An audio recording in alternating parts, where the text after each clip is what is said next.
And for this, it makes sense to start here in the app.js file. Now leave that terminal open here and that process running, of course, so that changes in your code are automatically reflected to the emulators. And now let's see how we can get started with that. I already mentioned in the first course module that React Native is all about these built-in core components like text and view. A view would be your div from web development in case you're a web developer, which you probably are if you know React. So it's a great container component. You can style it as you see it here, and you can wrap other content with it.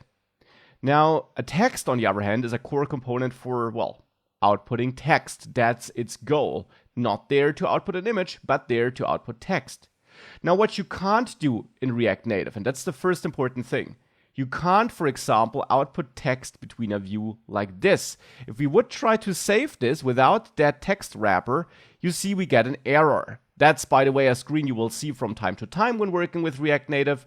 It gives you an error, it explains what went wrong. Here, for example, it's a pretty clear error message telling us that text strings must be rendered within a text component. And why is that so important? Why am I emphasizing this? Because that's an important difference to web development. There, you can put text anywhere. In web development, you could have a div, and between the div opening and closing tags, you could have any text. And this will not work on React Native, not only because we're using a div, that's not supported there, but of course, because on React Native, you really can only output text between text tags. So you need to use that text component provided by React Native to output text. And that's a crucial difference to the web, where you can throw your text anywhere. In React Native, it's way more important that you use the right built-in component for the job you want to get done. And for styling, for setting up a container where you structure different content, that would be a view. For outputting text, that would be a text. For outputting an image, for example, you'll have an image component. So that's how React Native works.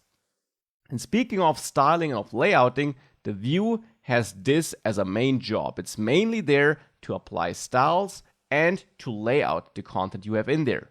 And speaking of that, let's get started with layouting. Let's say in our app, we want to have two main areas here on that screen. At the top, I want to allow the user to enter some text.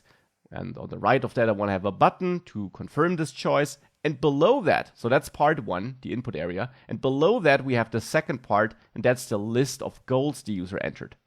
So therefore, here in app.js, we can get started by having a wrapping view, because just like in normal React, you need to have one parent component, and that will typically be a view in React Native, because that gives you most layouting and styling options. And inside of that view, we could have another view for the input area, where we then add our input. And below that, yet another view to have our list of goals. And I'll get rid of that text. And it's pretty normal in React Native that you have quite a lot of views nested into each other so that you can build any layout you want. Now, let's get rid of this container down there, by the way, and also of this style assignment. And let's start with all of that from scratch. Important takeaway right now is each component provided by React Native has its own job. There aren't that many components, but the ones that are there have clearly defined roles.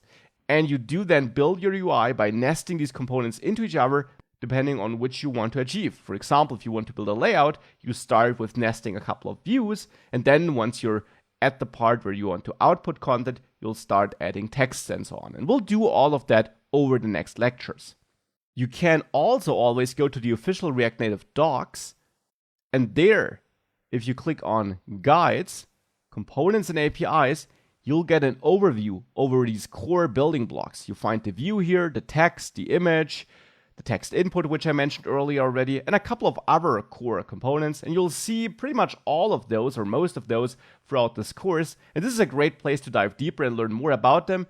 And as you already can tell, if you leave out the platform-specific ones down there, which are more niche-focused, then there aren't that many core components, only about 10 core components, and that's how React Native works. Nonetheless, you'll be able to build any app you want, as you will see.